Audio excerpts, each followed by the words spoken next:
what are some of the challenges you're noticing in the music industry today, nowadays, and what would be your advice to young musicians? Yeah. Well, people might raise their eyebrow or snarl their nostril at me, but I really, at the core of how my belief system is, I believe that every challenge is a gift. It's like every time you fall, it's like, how are you going to get up? You really get to know who you are when you get up. Like that's humility and integrity. Mm-hmm. Humility when somebody gives you these 3 awards, these 3 Grammy awards. So everybody's saying, yeah, but you still know who you are. Mm-hmm. I knew who I was before that, and I know who I am now. And thank you. Yes. Just thank you. And then when on your worst day, it's raining and you're on the street and you're on the ground and everybody's saying, you're worth nothing, you can just smile and say, I know who I am and I'm going to get up. In terms of I used to always say there are 4 things for young musicians and old musicians and dogs and cats and horses and if you can live each moment, live your life with gratitude, like real gratitude, like I am grateful to be here with you right now. I don't want to be anywhere else but right here, to be able to have this opportunity to share. Like real gratitude. That's pretty cool. Good things happen. Number 2, if you can live with humility, where you know who you are. You know who you are. You may be this small, but you're just part of it. Mm-hmm. You're just part of it. Integrity, you know who you are, and you're part of it. Right? And then the 4th thing, to live your life with no expectation. It's not like, okay, I do those 3 things and I'm going to get some stuff. No. You're present. It's like, have intention, have goals. It's a subtle difference between the words. I try to live my life like this too, where, I've got my North Star. I know exactly where I want to go. It's right there, and I'm going to go at it full force. But not with blinders on, because in my route toward that North Star, there might be this other thing over here that I have to stay open to. So I don't want to be too rigid. I need to be flexible and open to say, I never even dreamed of that, but that's where I want to go. But I wouldn't have gotten there unless I had this direction to go over there. No expectation. But anymore, I think all of those 4 things, gratitude, integrity, humility, no expectation, it really is just being present. It's just presence. And that's what I love about, there's something inherent about jazz music that is about being present. I mean, it's in everything, but there's an encouragement in the threads of jazz music that is spontaneous. Our intention is to be in. And the past was beautiful, but it no longer exists. It helps us to understand the present, but let's make no mistake, it's gone. It's done. It doesn't exist anymore. In the future, be excited about it. See that North Star. Know it's there, but it doesn't exist yet. So the only thing that's real is right now. It's presence. And so all of those things go in together. And so it's not necessarily specific to music, but if you approach your music like that and approach your life like that, when I've been able to live in those places, and I'm getting better and better at it, amazing things happen, and it's just a joy to be alive. No matter what it is, no matter if I've been knocked on the floor or some award or whatever. That's it.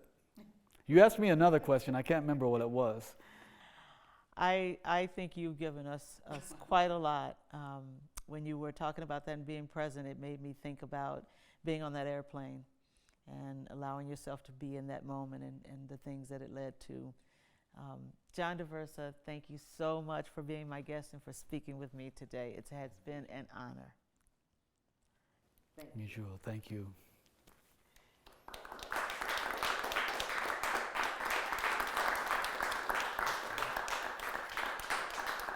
So you guys get him all the time. You probably had all these questions or he answered them. How awesome was that? Yeah. Wow. Okay. Do you have any questions for John? Yeah. And say your first name. My first name's Cooper, and I'm going to be a junior. Singing bass tonight will be... And one of the questions I have for you is, what are some of the hardships you've had as a musician, and how have you solved them?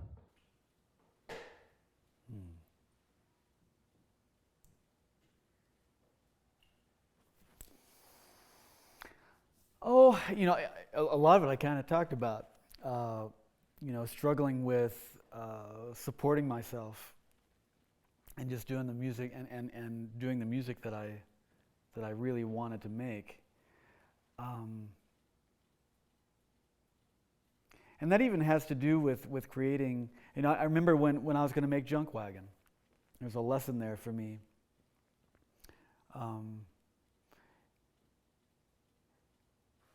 We had been playing for a while, and I knew I had to record this music.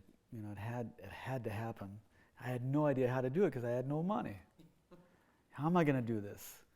And there was a limiting belief in my head about, I just don't know how to do it.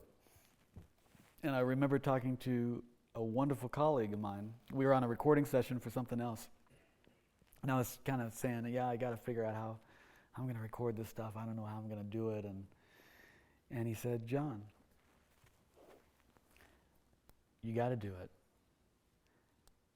So why don't you actually talk to all your band members and start brainstorming about how to do it instead of just looping the same limiting belief in my head over and over and over again, which maybe that's a composer disease because you work by yourself all the time.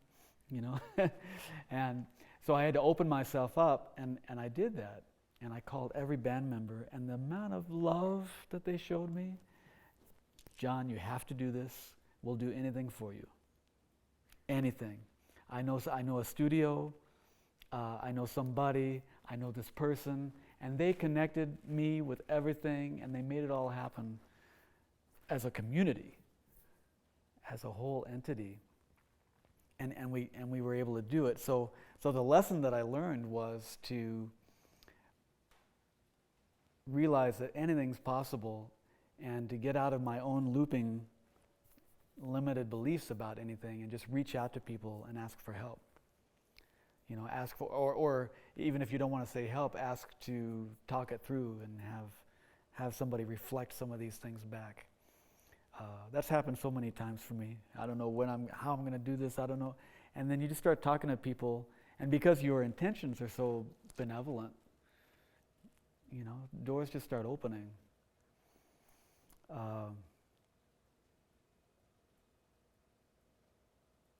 I think that people always ask that question. What would you tell yourself if you were 17 years old again? And I was just thinking. I think you have to kind of relax a little bit, just relax a little bit and just know that, if you have a sincere, benevolent passion, direction, motor, taking you to a place that's going to help people and even change the world, the universe is going to conspire to make that happen for you. But you have to be proactive about talking to people about it, but with an open mind, not a closed mind like I initially had. Does that kind of make sense? So, I mean, it's kind of a general thing, but that's been a great lesson that still comes up for me. It's like, but the more it comes up, then I realize I've gotten myself out of it so many times the same way. I got to call Pamela, you know? And I don't think she's going to bite my head off if I say, you know what? I want to do this 160-piece orchestra thing at Idyllwild Arts. You think there's a way to do it? What's she going to say? I don't know, but let's talk about it. Let's figure it out. So, you're not alone. That's another thing. Like, we're all these individuated people running around, and we think we're separate from each other, But, which is cool because then, I get to see, oh, look, here's Carson, and here's me, and I get to see, and Carson gets to see, we get to see each other's reflections and see, oh, interesting, But then we forget that if we go up a little bit higher, we're all part of the same octopus, We're all connected to one another. All is one. And so, if I have this crazy idea, we're just doing this together anyway. So that's been such a great lesson for me. That's a great lesson to share. Anybody else? All right. My name is Katie, and one of my questions is, what was it like composing your first piece of music?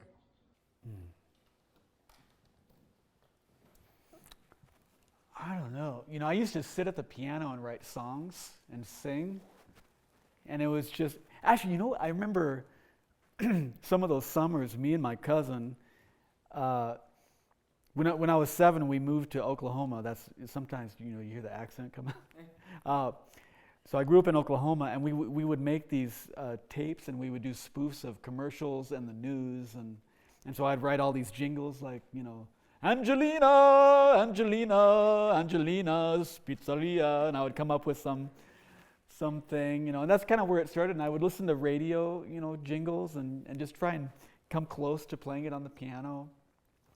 So first it was about imitation, and then I think I started writing probably in high school, and a lot of it was, imitating a lot of the music that I really liked to listen to, and kind of coming close to it. And then I remember writing.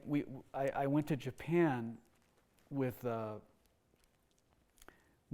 student group. They have the Monterey, what are they called? The Next Generation band. In my day, it was called the Monterey All Stars. And I did it for 4 years, and we got to go to Japan, and I had some fish noodles, which didn't agree with me very well, and that inspired me to write a tune called Fish Noodles, and so so even then I just heard a melody first. I went with what I knew. The given was, I still remember the tune. It was bop ba-doo-doo-dip, ba-doo-doo-dip, ba-doo-doo-bip, so I had that in my head, and then I just started to experiment with, okay, what's the bass note that would fit underneath that,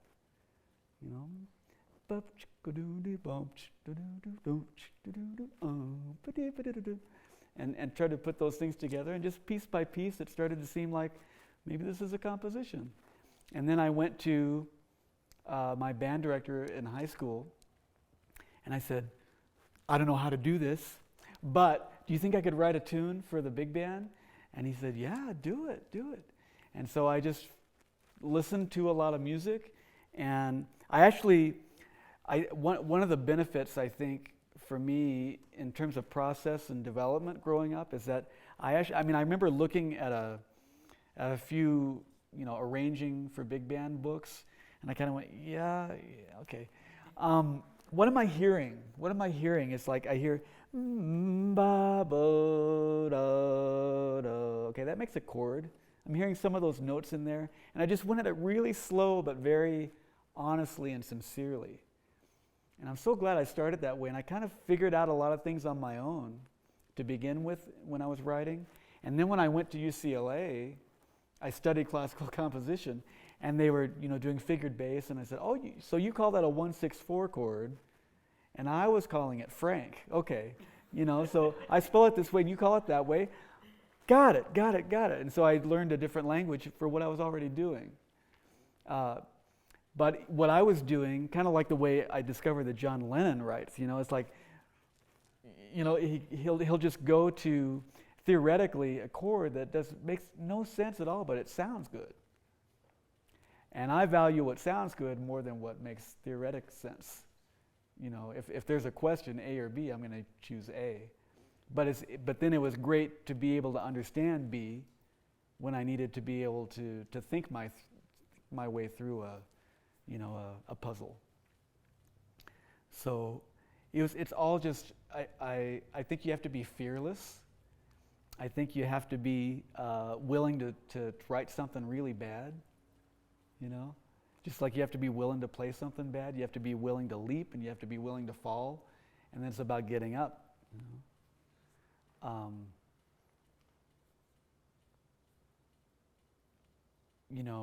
I think you play a lot of solos before you play a couple ones that are like, And I think you have to write a lot of tunes that are kind of like, before you write a couple that are like, whoa. So it's just being fearless about failing.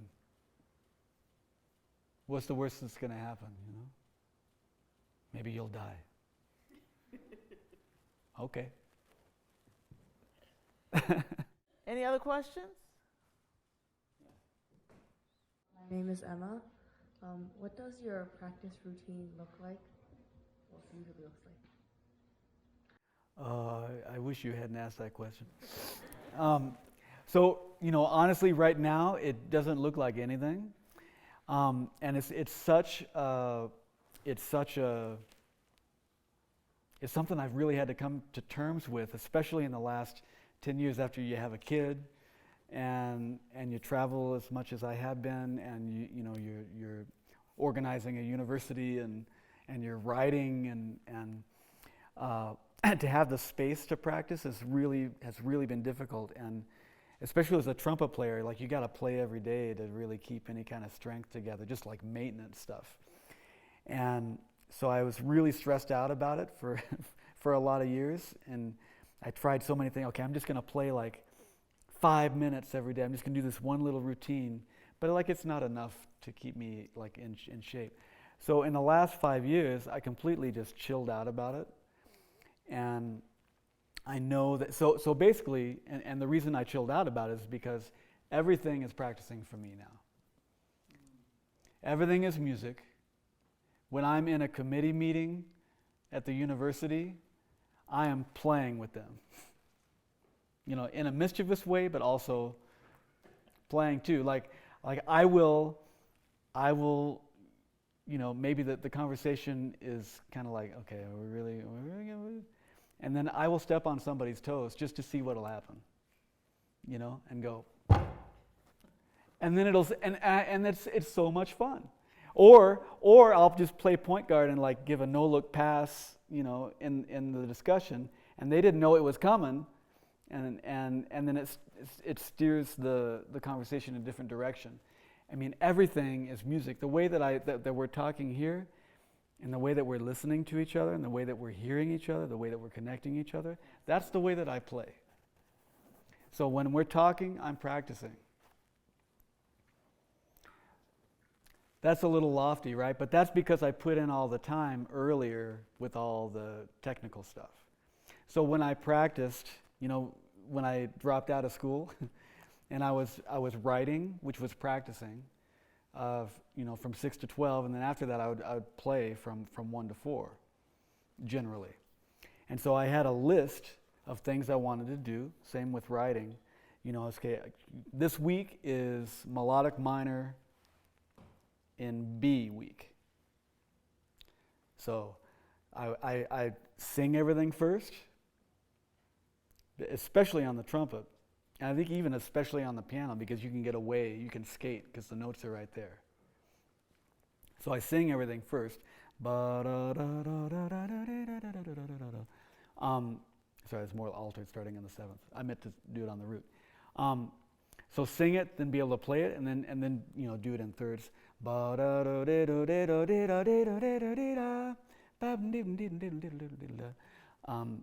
Sing it first, play it, do it in first. Do it in fourths, do it in fifths, do it in sixths, and do it slow, do it with a metronome, And basically, I think the thing for us all to remember is when you practice small amounts of information and go really deep into it.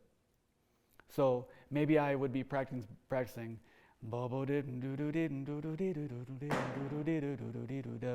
I'd put the metronome on so that it only happens on the and a one.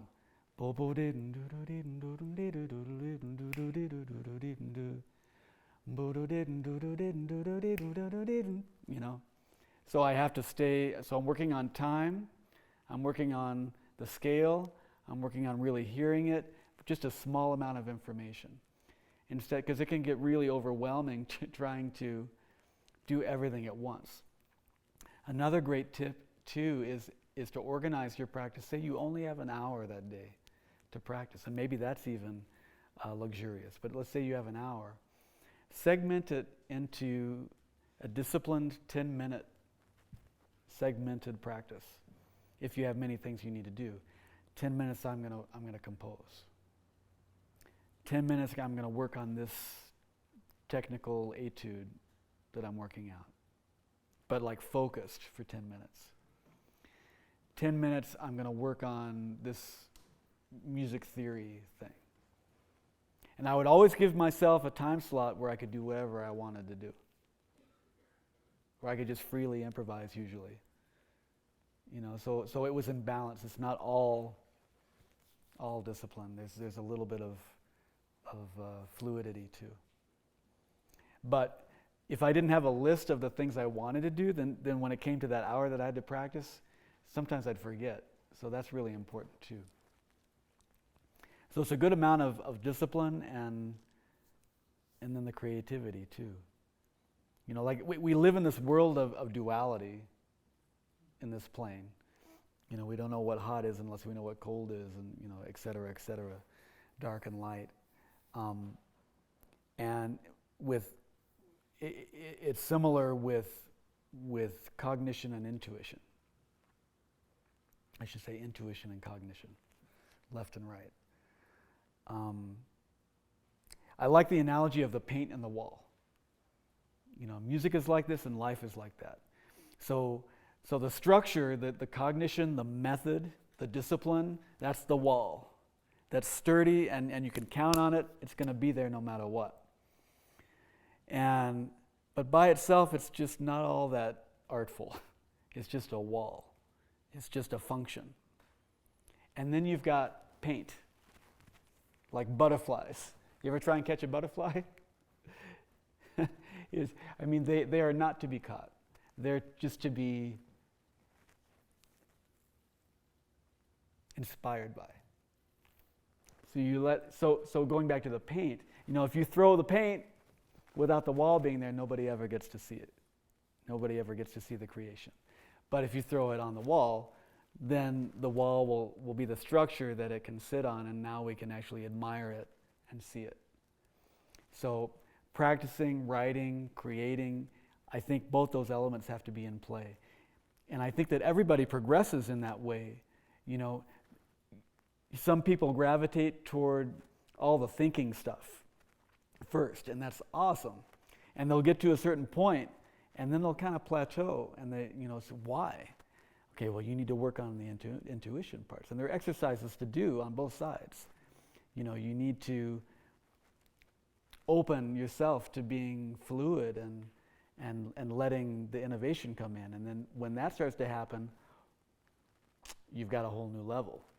And then maybe that even starts to go like this, and then you're not getting any better. Why is that? Because you got to go back and look at technique and structure and method, and go back to the discipline and bring that up. And guess what's next? And it never ends. And it's a step ladder that goes forever. So being aware of that in your practice, I think, is important. I want to thank all the students for coming by, giving up your time like this. Thank you, John, for sharing your wisdom and your experience, and it's just been a wonderful evening. Thank you all very much.